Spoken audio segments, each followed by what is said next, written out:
إن الحمد لله نحمده ونستعينه ونستغفره ونعوذ بالله من شرور أنفسنا ومن سيئات أعمالنا من يهده الله فلا مضل له وما يضلل فلا هادي له أشهد أن لا إله إلا الله وحده لا شريك له وأشهد أن محمدا عبده ورسوله قال الله تعالى في القرآن الكريم يا أيها الذين آمنوا اتقوا الله حق تقاته ولا تموتن إلا وأنتم مسلمون وقال أيضا يا أيها الناس اتقوا ربكم الذي خلقكم من نفس واحدة وخلق منها زوجها وبث منهما رجالا كثيرا ونساء واتقوا الله الذي تساءلون به والأرحام إن الله كان عليكم رقيبا وقال أيضا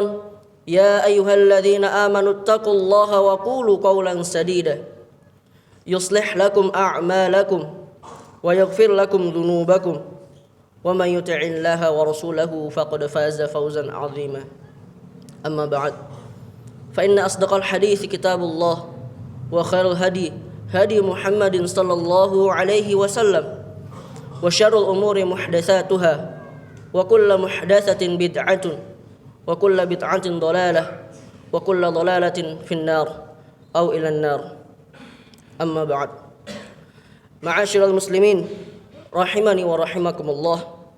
Segala puji bagi Allah yang telah memberikan kita nikmat, yang telah memberikan kita banyak nikmat, di antaranya nikmat iman, nikmat Islam, nikmat kita masih bisa berkumpul di tempat yang mulia ini. Salawat serta salam semoga selalu tercurahkan kepada Nabi kita, Nabi Muhammad sallallahu alaihi wasallam. Semoga salawatnya sampai kepada beliau, kepada para keluarga beliau, kepada para sahabat beliau, dan kepada para pengikut beliau, dan kita selaku umatnya hingga akhir zaman nanti. Amin ya rabbal alamin. Ma'asyiral muslimin rahimani wa rahimahumullah. Kami akan sebutkan tentang 4 wanita yang bisa kita gali pelajaran berharga di dalamnya. Mereka adalah istri Nabi Nuh, istri Nabi Lut, istri Fir'aun yaitu Asiyah, dan yang keempat ada Maryam binti Imran. Dalam surat At-Tahrim ayat 10 sampai 12 disebutkan, Daraballahu mathalan lilladzina kafaru imra'ata Nuh wa imra'ata Lut kanata tahta 'abdaini min 'ibadina salihaini fakhanatahuma falam yughniya 'anhuma minallahi syai'a wa qila dakhulan nar ma'ad dakhilin. Allah membuat istri Nuh dan istri Lut sebagai perumpamaan bagi orang-orang kafir. Keduanya berada di bawah pengawasan 2 orang hamba yang saleh di antara hamba-hamba kami.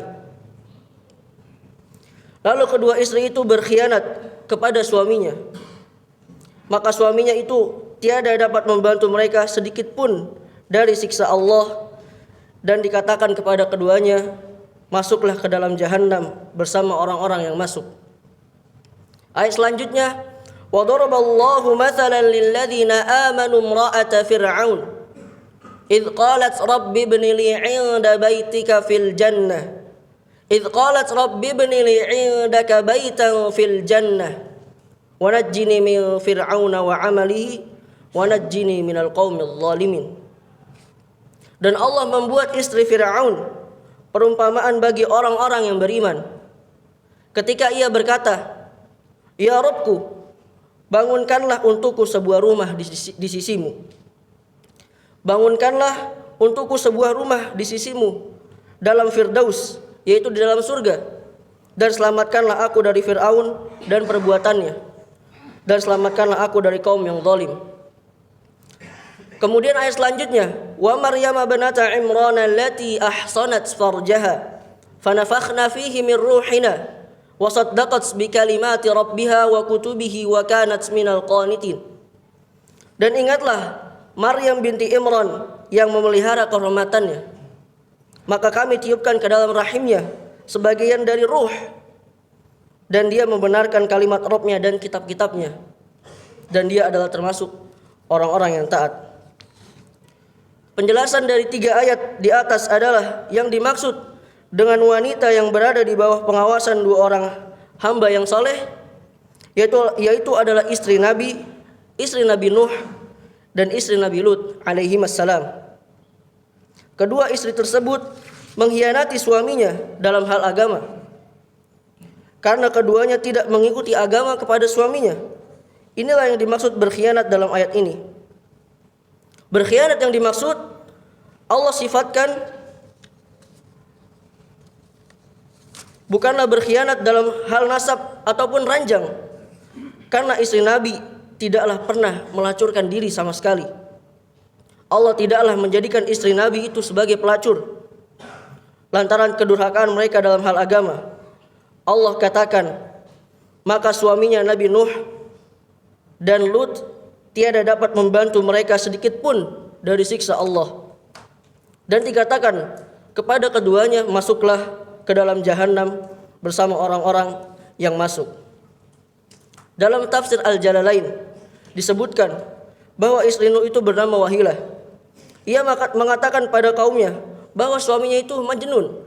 Ketika Nabi Nuh mendapat wahyu dari Allah untuk membangun sebuah bahtera, maka istrinya berkata kepada kaumnya bahwa suaminya ini termasuk orang gila. Adapun ketika bahteranya sudah jadi, sudah mengalir ombak-ombak yang sudah setinggi gunung, kemudian ia bertemu anaknya. Lalu Nabi Nuh berkata kepada anaknya, "Ya bunayya arkam ma'ana wa la takum ma'al kafirin." Wahai anakku, marilah ikut bersamaku. Ikutlah bersamaku, janganlah kamu termasuk bagian dari orang kafir. Lalu apa kata anaknya? Di ayat selanjutnya berkata di surat Hud ayat 43, qala sa'awi ila jabali ya'simuni minal ma'. Dia anaknya menjawab, aku akan mencari perlindungan ke gunung yang dapat menghindarkan aku dari air. Kemudian Nabi Nuh berkata, qala la 'asimal yauma min amrillahi illa man rahim. Tidak ada yang bisa menghindar dari siksa Allah di hari ini kecuali Allah itu sendiri.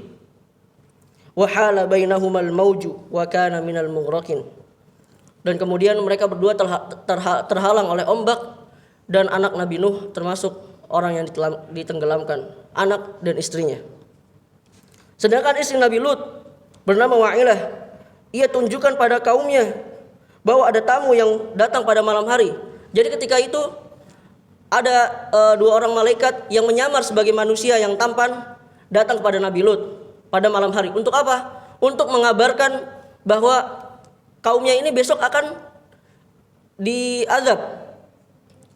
Tapi kemudian istrinya ini bilang kepada kaumnya Nabi Lut bahwa ada 2 orang laki-laki yang tampan yang sedang bertamu di dalam rumahku. Karena perbuatan istri Nuh dan Lut tersebut, maka mereka akan masuk jahanam bersama dengan kaum Nuh dan Lut yang kafir. Allah juga memberikan permisalan untuk Fir'aun, untuk istri Fir'aun, yaitu Asiyah binti Muzahim. Asiyah berkata, ya Rabbku, bangunkanlah untukku sebuah rumah di sisimu dalam Firdaus, yaitu dalam surga, dan selamatkanlah aku dari Fir'aun perbuatannya, dan selamatkanlah aku dari kaum yang zalim. Dalam tafsir Al-Jalalain disebutkan Fir'aun menyiksa Asiyah dengan cara mengikat kedua tangan dan kakinya. Lalu di dadanya diletakkan penggilingan yang besar, kemudian dihadapkan kepada sinar matahari yang terik.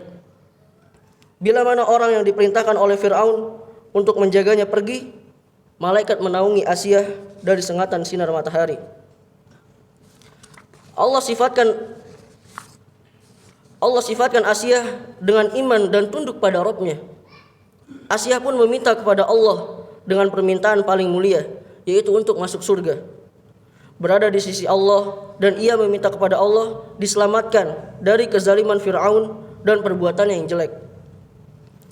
Juga ia meminta agar diselamatkan dari setiap orang yang berbuat zalim, Allah pun mengabulkan doanya dan ia hidup dengan keimanan yang sempurna. Ia terus beristiqomah hingga diselamatkan dari berbagai kekejaman Fir'aun. Dan Asia ini termasuk wanita paling utama sebagai penduduk surga. Sebagaimana disebutkan oleh Ibnu Abbas radhiyallahu anhuma, Rasulullah sallallahu alaihi wasallam bersabda, "Afdhalun nisa'i ahlil jannati Khadijah binti Khuwailid, wa Fatimah bintu Muhammad, wa Asiyah bintu Muzahimin, imra'atu Fir'aun, wa Maryam binahu Imran." Wanita-wanita yang paling utama sebagai penduduk surga adalah Khadijah binti Khuwailid, Fatimah binti Muhammad, Asiyah binti Muzahim, istri Fir'aun, dan Maryam binti Imran. Hadis riwayat Ahmad. Selanjutnya dikatakan mengenai Maryam, putri Imran, ia adalah wanita terhormat yang menjaga dirinya dari zina karena kesempurnaan agama dan penjagaan dirinya. Karena Allah katakan, maka kami tiupkan ke dalam rahimnya sebagian dari ruh. Maryam disifati dengan dan dia membenarkan kalimat Rabb-nya dan kitab-kitabnya, menunjukkan Maryam memiliki ilmu dan ma'rifah. Karena membenarkan kalimat Rabb-nya menunjukkan Maryam membenarkan semua ajaran-ajaran ad-din, ajaran-ajaran agama, dan membenarkan setiap takdir Allah. Sedangkan membenarkan kitab-kitabnya berarti ia mengenal kitabnya. Ini semua didapati dengan berilmu dan beramal. Oleh karena itu, Maryam disebut termasuk orang-orang yang taat, yaitu al-qanitin. Maksudnya adalah Maryam itu taat kepada Allah terus-menerus dalam ketaatan dengan penuh rasa takut dan kekhusyuan. Maka kesimpulannya, Maryam itu adalah siddiqiyah, yaitu wanita yang sempurna dalam ilmu dan amal.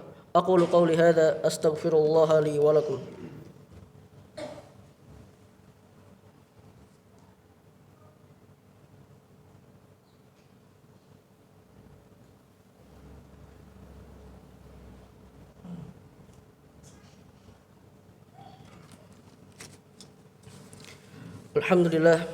Alhamdulillahi ala ihsanih wa syukrullahu ala taufiqi wa amtinanih. Asyhadu an la ilaha illallah ta'ziman li sya'nih wa asyhadu anna Muhammadan abduhu wa rasuluhu ad-da'i ila ridwanih. Dari 3 ayat di atas kita bisa mengambil faidah. Yang pertama adalah contoh istri Nuh dan Lut ini dimaksudkan kepada Aisyah dan Hafsah radhiyallahu anhuma untuk mengingatkan mereka ketika menyelisih perintah Rasulullah sallallahu alaihi wasallam. Jika mereka berdua menyelisih perintah Rasulullah sallallahu alaihi wasallam, tetap akan dikenakan hukuman, namun Allah memberikan ampunan kepada mereka berdua.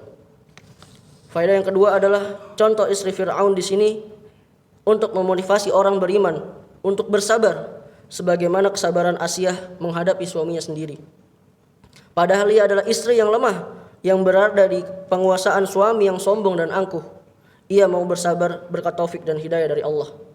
Faedah yang ketiga, dari Asiyah istri Fir'aun, kita juga dapat mengambil pelajaran bahwa siapapun tidak dapat menyesatkan orang lain kecuali dengan izin Allah. Lihatlah Fir'aun yang begitu sombong, luar biasa. Anak-anak laki-laki sampai dibunuh olehnya.